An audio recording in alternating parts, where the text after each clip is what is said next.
माननीय मुख्यमंत्री टार्गेट नहीं 2036 सुधा राज्य को विकसित राज्य करेंगे से दिगरे कार्य चली प्रत्येक क्षेत्र में ओडिशा आगू बढ़ी चली अबिका आमर 15 लक्ष कोटी टंका बर्तमान आमको आम राज्य को आसी आम विभिन्न इंडस्ट्री सेटल करने को लगी प्रत्येक जिले में प्राय विभिन्न प्रकार इंडस्ट्री सेटअप होगा आरंभ होती ये हूँ बहुत शुभ खबर आमर विशेषकर केउंझर में मेगा स्टील प्लांट हम ये शुभ खबर आम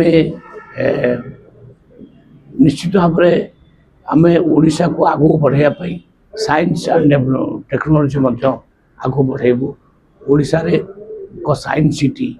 तैयारी हो 100 एकर जगह आसी साइंस सिटी हम बायोटेक्नोलोजी उन्नति होगा योजना चली से 1113 कोटी टंका माननीय मुख्यमंत्री देइचंती तेणु वर्तमान जहाँ कहते आम सरकार ता कहते जमी चाषी मान को 3100 टंका पर क्विंटाल दवा कथा कहते सांगे देले जमी माँ भौणी मान को 50,000 टंका देवे सुभद्रा व्यवस्था हो गला कोटी अधिक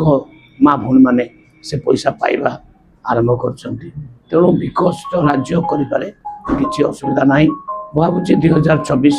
मसीहा निश्चित भाव में समस्त खुशी खबर आनीदेव ओडावासी खुशी खबर आनीदेव ये अवसर में प्रभु जगन्नाथ को निवेदन करी माने प्रार्थना करी जे ओडावासी जो 4.5 कोटी लोक अच्छा जो नागरिक अच्छा समस्त को खुशी रखु शांति रखु लक्ष्य तो बहुत रही लक्ष्य रही अधिकांश युवक युवती को चाकरी दबा आम विभिन्न क्षेत्र में पोस्टिंग चली आहरी 45,000 शिक्षक पोस्टिंग हे आहरी 5,000 डाक्तर पोस्टिंग हे विभिन्न क्षेत्र में डिपार्टमेंट निजुक्ति बढ़ी चली प्राइवेट सेक्टर में से भली निजुक्ति बढ़ी चली 15 लक्ष हेक्टर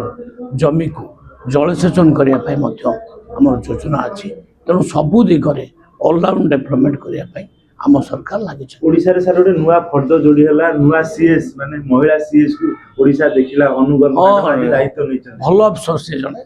अनुगर्ग जने भल अफसर तेणु सी दायित्व नबार आम समस्त खुशी अच्छु निश्चित भाव में नेतृत्व में डेवलपमेंट काम ओडिशा आगे चल।